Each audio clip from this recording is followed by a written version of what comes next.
औज़ुबिल्लाहि मिनश्शैतानिर्रजीम बिस्मिल्लाहिर्रहमानिर्रहीम अल्हम्दुलिल्लाहि रब्बिल आलमीन अस्सलातु वस्सलामु अला अशरफिल अंबिया वल मुरसलीन हबीबे इलाहिल आलमीन अबिल कासिम मुहम्मद सुम्मा सलातु वस्सलामु अला अहले बैतिहि तय्यबीन अत्ताहिरीन अल मासूमीन वलानतुल्लाहि अला आदाइहिम अजमाइन अम्मा बअदु फ़क़द क़ाल अल्लाहु तबारक व तआला फ़ी कलामिहिल मजीद व फ़ुरक़ानिहिल हमीद बिस्मिल्लाहिर्रहमानिर्रहीम इन तंसुरुल्लाह यंसुरुकुम व सब्बित अक़दामकुम सदक़ल्लाहुल अलीयुल अज़ीम। सामीन मोहतरम, माह मुबारक रमज़ान में कुरान फहमी के उन्वान से कुरान मजीद का तर्जुमा तफसीरी हमने शुरू किया था, जिसमें हम काफ़ी हद तक कामयाब भी रहे अल्हम्दुलिल्लाह।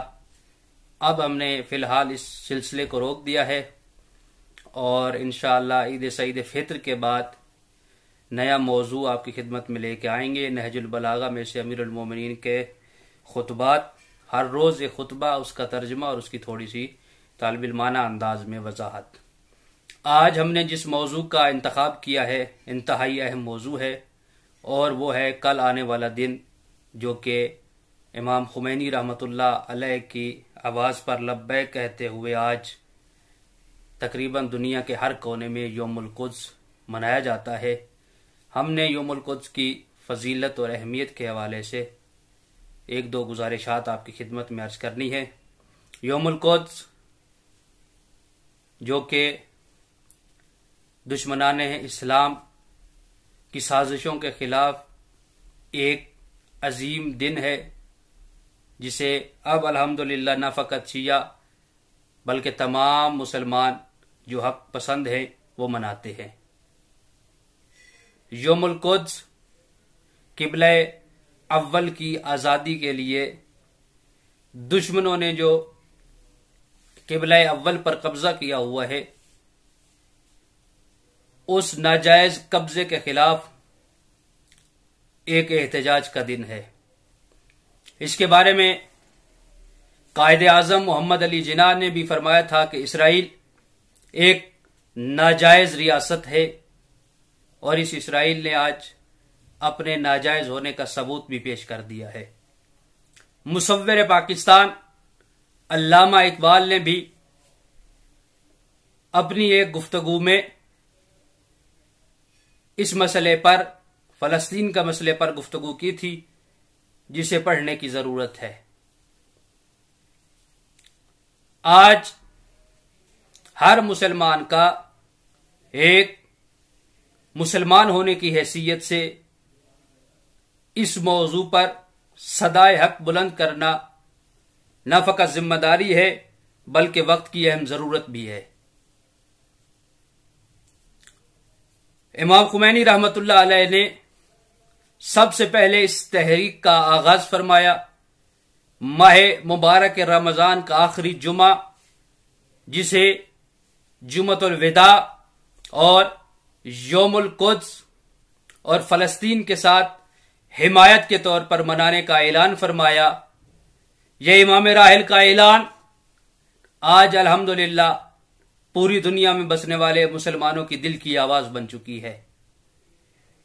जहां क़िबला अव्वल की आजादी के लिए सदाए एहतजाज बुलंद करना जरूरी और लाजमी है, वहां मैं अपने सुनने वालों के लिए यह भी अर्ज करना चाहूंगा कि जिस तरह गासिबीन ने क़िबला अव्वल पे कब्जा करके मुसलमानों से उनका क़िबला अव्वल छीना है और आज मुसलमान इस्तिराब की हालत में है और परेशान है और सदाए एहतजाज बुलंद करते हैं, इसी तरह मुसलमानों को जन्नतुल बकी, जो कि मुसलमान और बिलखसूस आलम तशय्यो के लिए एक अहम मकाम और मर्तबे का हामिल हिस्सा है, उस पर भी जहां उसको खराब किया गया, जहां उसकी तखरीब की गई, वहां आज मुसलमानों को जाने भी नहीं दिया जा रहा।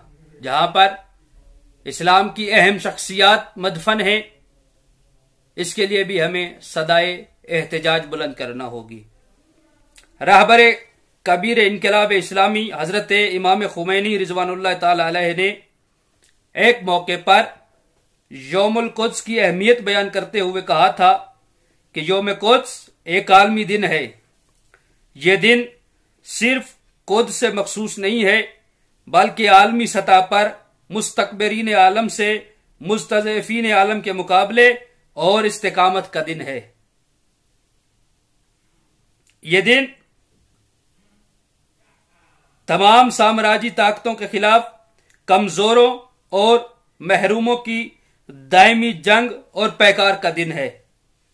इन तमाम कौमों की जिद्दोजहद और कारेजार का दिन है जो अमेरिका और उसके हम कबील और हम फिक्र दूसरे साम्राज्यी मुल्कों की जियादतियों का शिकार है। इस दिन बड़ी ताकतों से मुकाबले के लिए मुस्तज़इफीन को एक होकर दुश्मनों की नाक खाक में मिला देनी चाहिए। यौम कुद्स इस्लामी दुनिया के मुनाफिक चेहरों और कुद्स और फलस्तीन के वफादार मुसलमानों की शनाख्त और पहचान का दिन है। जो मुसलमान है कुद्स की आजादी के लिए आलम इस्लाम की दोष बदोश मुजाहिरों में शरीक होकर फलस्तीनी जानबाजों की हिमायत का यकीन दिलाते हैं और मुनाफिकीन और दुश्मनान कुव्वतों के साथ मिलकर साजिशें रचते हैं और अपनी जेर इक्तदार मुसलमान मिल्लतों को यौमुल कुद्स के मुजाहिरों में शिरकत की इजाजत नहीं देते, ये उनके लिए सबसे ज्यादा जरूरी है कि ऐसे मौके पर हर दर्द दिल रखने वाला मुसलमान बगैर किसी मसलकी जंजीर में खुद को जकड़े हुए एक मुसलमान होने की हैसियत से इन प्रोग्रामों में, इन मुजाहिरों में, इन एहतजाजों में शिरकत करे और शिरकत करके अपने मुसलमान होने का सबूत दे।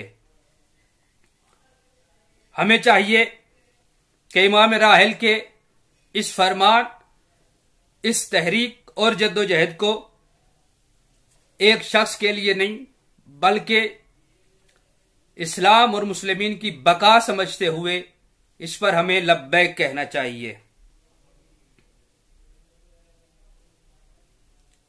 बैतुल मुकद्दस कई हजार साल कदीम शहर है जो मशरिक और मगरिब को मिलाता है। यह मुसलमानों का किबला अव्वल है और इसमें मस्जिद सोखरा वाक़ है जो एक मुकद्दस मकाम है। हजरत इब्राहिम अपने फर्जंद हजरत इस्माइल के साथ आए थे और हजरत मोहम्मद मुस्तफ़ा सल्लल्लाहु अलैहि वसल्लम को इसी मकाम से मेराज की अजमत अता की गई थी। हुक्म परवरदिगार हुआ सुब्हानल्लज़ी अस्रा बिअब्दिही लैलन मिनल मस्जिदिल हराम इलल मस्जिदिल अक़सल्लज़ी बारकतना। ये पूरी आयत कि जहां से पैगंबर इस्लाम को सआदत मेराज हुई।